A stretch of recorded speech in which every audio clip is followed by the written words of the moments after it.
16 अक्टूबर हमारे global calendar में एक बहुत इम्पॉर्टेंट दिन होता है, विश्व खाद्य दिवस।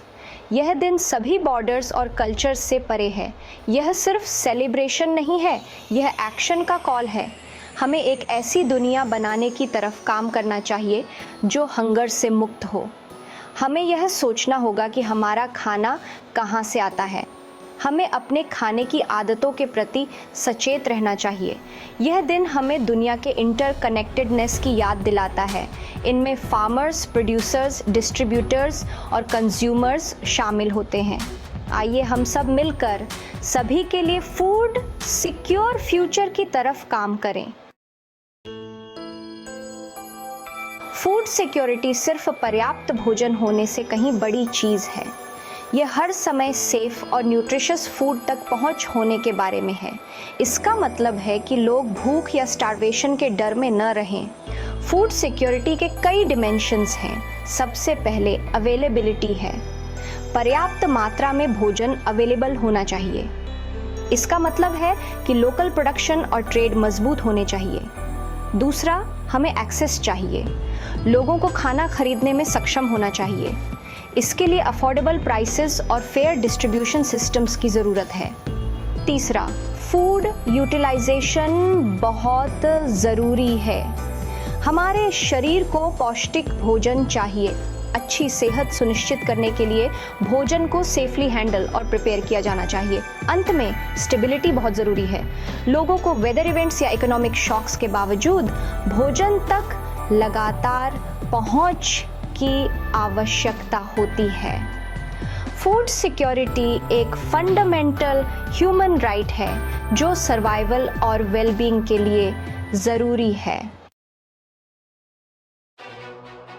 आज हमारे ग्रह को फूड सिक्योरिटी के लिए अभूतपूर्व चुनौतियों का सामना करना पड़ रहा है।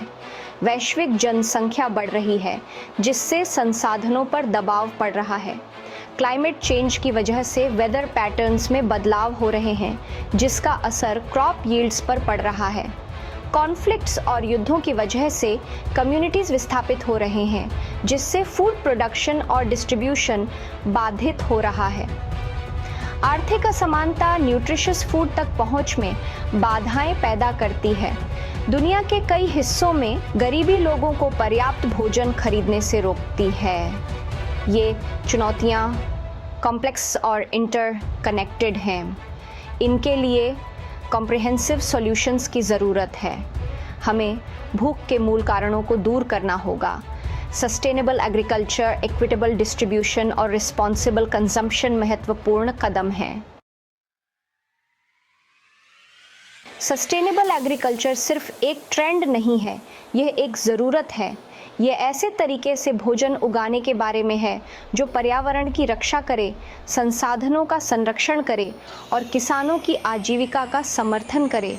पारंपरिक खेती के तरीके जो अक्सर पीढ़ियों से चले आ रहे हैं, उनमें बहुमूल्य ज्ञान होता है। ये तरीके बायोडाइवर्सिटी को बढ़ावा देते हैं, पानी का संरक्षण करते हैं और मिट्टी के स्वास्थ्य को बेहतर बनाते हैं। ये सस्टेनेबल एग्रीकल्चर के लिए बहुमूल्य लेसन्स देते हैं। हमें इंडस्ट्रियल एग्रीकल्चर से दूर जाने की ज़रूरत है। यह मॉडल केमिकल इनपुट्स, मोनोकल्चर्स और इंटेंसिव फार्मिंग मेथड्स पर बहुत ज़्यादा निर्भर करता है। ये तरीके मिट्टी को ख़राब करते हैं, वाटरवेज को प्रदूषित करते हैं और बायोडाइवर्सिटी को नुकसान पहुंचाते हैं। एग्रो इकोलॉजी, पर्माकल्चर और ऑर्गेनिक फार्मिंग सस्टेनेबल अप्रोचेस के उदाहरण हैं। ये तरीके इकोलॉजिकल बैलेंस, बायोडाइवर्सिटी और नेचुरल इनपुट्स के इस्तेमाल को प्राथमिकता देते हैं। सस्टेनेबल एग्रीकल्चर को अपनाकर हम आने वाली पीढ़ियों के लिए अपने ग्रह की रक्षा करते हुए भोजन का उत्पादन कर सकते हैं।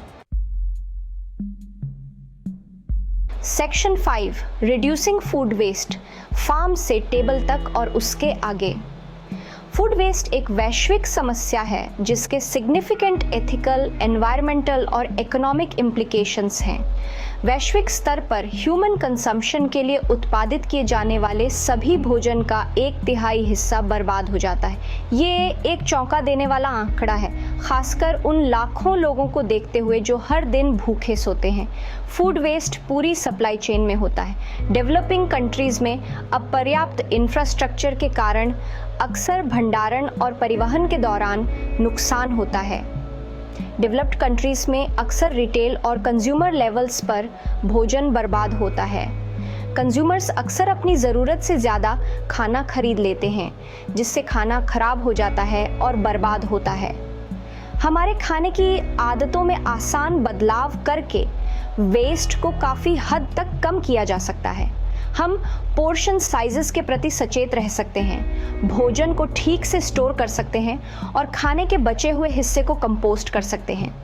फूड वेस्ट को कम करके हम रिसोर्सेज को फ्री कर सकते हैं, ग्रीन हाउस गैस इमिशंस को कम कर सकते हैं और यह सुनिश्चित कर सकते हैं कि ज़्यादा से ज़्यादा खाना उन लोगों तक पहुँचे जिन्हें इसकी सबसे ज़्यादा ज़रूरत है।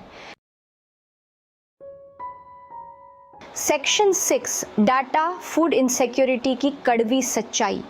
ये आंकड़े ग्लोबल फूड इनसिक्योरिटी की एक भयानक तस्वीर पेश करते हैं।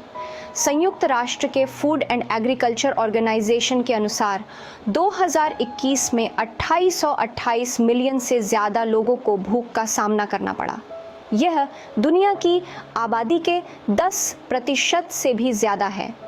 सब सहारन अफ्रीका में अंडर नरिशमेंट का सबसे ज़्यादा प्रेवलेंस है, जो लगभग 25% आबादी को प्रभावित करता है। बच्चे भूख के प्रभावों के प्रति विशेष रूप से संवेदनशील होते हैं।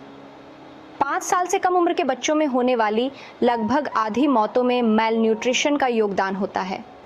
फूड लॉस और वेस्ट संसाधनों की एक बहुत बड़ी बर्बादी है। उत्पादित भोजन का लगभग 14% हिस्सा मार्केट तक पहुंचने से पहले ही बर्बाद हो जाता है। ये आंकड़े फूड सिक्योरिटी चैलेंजेस से निपटने की तात्कालिकता को उजागर करते हैं।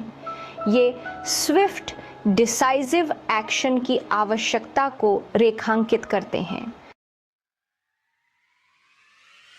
Section 7 empowering farmers sustainable solutions में निवेश करना।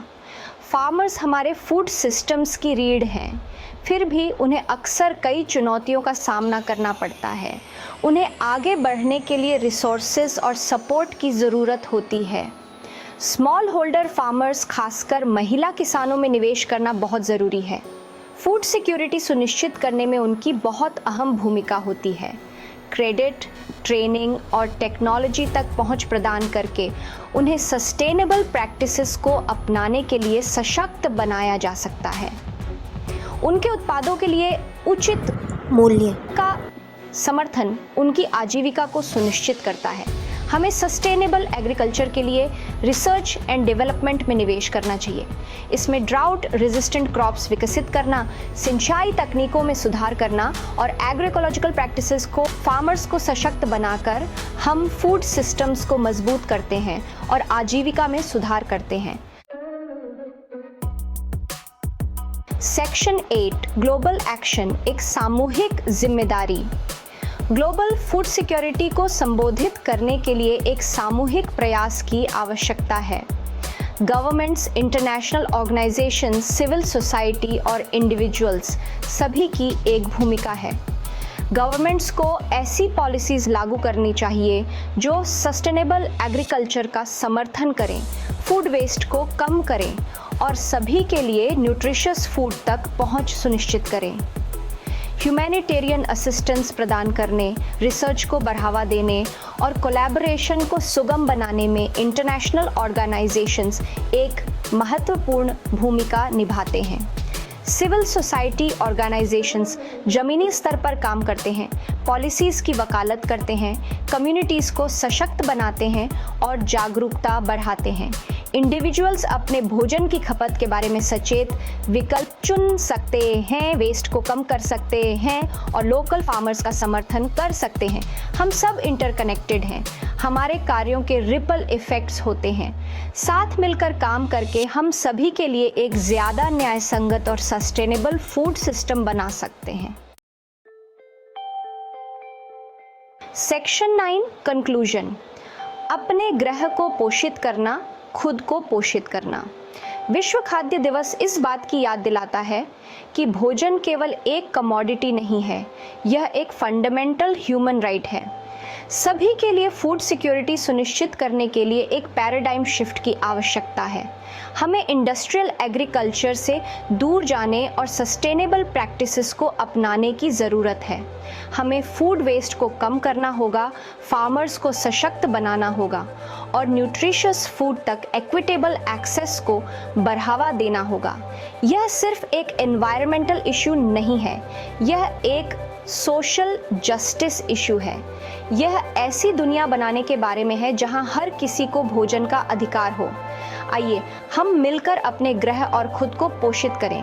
आइए एक ऐसे भविष्य का निर्माण करें जहां हर कोई खुशहाल जीवन जी सके। अगर आपको मेरा वीडियो पसंद आया हो तो कृपया लाइक करें, कमेंट करें, शेयर करें और मेरे चैनल को सब्सक्राइब करें।